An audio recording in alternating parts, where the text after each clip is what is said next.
Σήμερα φτιάχνουμε μία διαφορετική πίτα με μανιτάρια και γλυκοπατάτα. Μία τέλεια συνταγή όταν θες ένα υγιεινό και νόστιμο γεύμα. Αρχίζεις με τα μανιτάρια που τα κόβεις σε μεγάλα κομμάτια. Μπορείς να βάλεις ό,τι μανιτάρια βρεις, αλλά συνιστώ τα πλευρό τους γιατί θα δώσουν μία σύσταση που θα θυμίζει κρέας.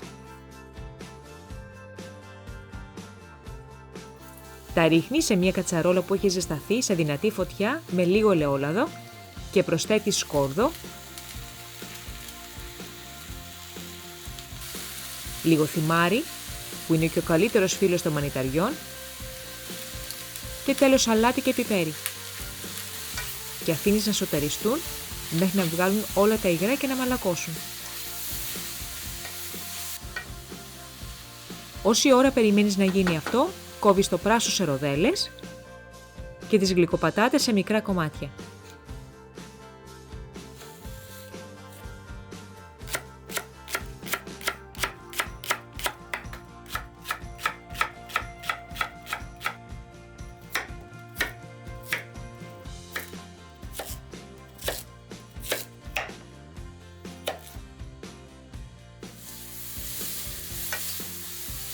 Μόλις έχουν απορροφηθεί όλα τα υγρά από τα μανιτάρια, σβήνεις με λίγο ζωμό λαχανικών ή αν προτιμάς λίγο άσπρο κρασί. Ξύνεις με τη σπάτουλα τον πάτο για έξτρα γεύση και περιμένεις μέχρι να εξατμιστεί.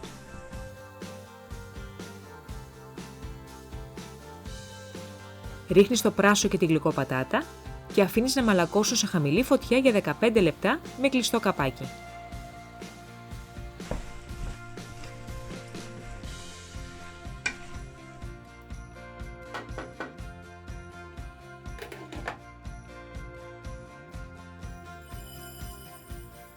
Ρίχνεις το κουσκούς σε βαθύ πιάτο και προσθέτεις βραστό νερό, περίπου ένα δάχτυλο πάνω από την επιφάνεια και αφήνεις στην άκρη με ένα καπάκι για περίπου 5 λεπτά μέχρι να απορροφηθεί το νερό και να φουσκώσει το κουσκούς. Όταν τα λαχανικά έχουν μαλακώσει, σβήνεις το μάτι και ρίχνεις τα ρεβίθια και το κουσκούς.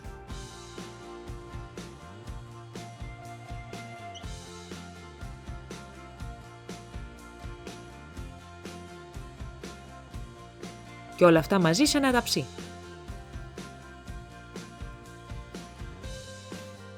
Για να δέσεις τη γέμιση θα φτιάξεις μια σάλτσα μπεσαμέλ με φυτικό γάλα που θα ζεστάνεις στην κατσαρόλα που χρησιμοποίησες λίγο πιο πριν. Έτσι θα έχεις και λιγότερο πλύσιμο. Από το γάλα κρατάς σε ένα φλιτζάνι μια μικρή ποσότητα και ανακατεύεις με το corn flour και το ρίχνεις στην κατσαρόλα όταν δεις ότι το γάλα έχει αρχίσει να βγάζει φουσκάλες.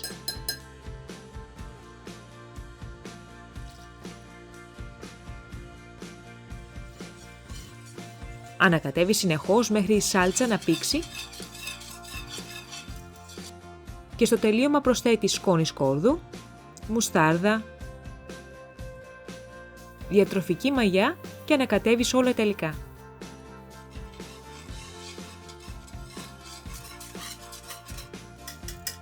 Δοκιμάζεις και προσθέτεις αν χρειάζεται αλάτι και πιπέρι.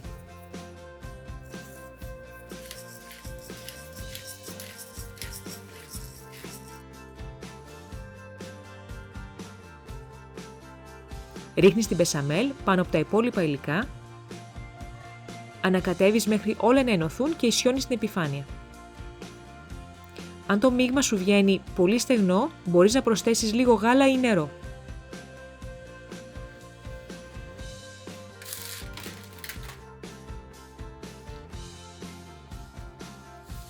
Βγάζεις ένα φύλλο σφολιάτας και ανοίγεις με λίγο αλεύρι, τόσο ώστε να καλύπτει την επιφάνεια του ταψιού.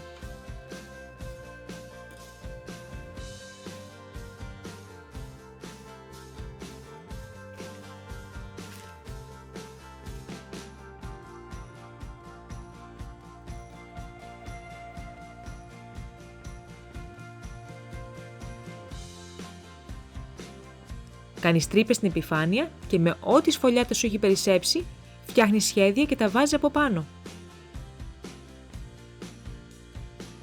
Απλώνεις με πινέλο λίγο γάλα για να αποκτήσει ένα ωραίο χρώμα στο ψήσιμο και τέλος ψήνεις σε προθερμασμένο φούρνο στους 180 βαθμούς για περίπου 30 με 40 λεπτά.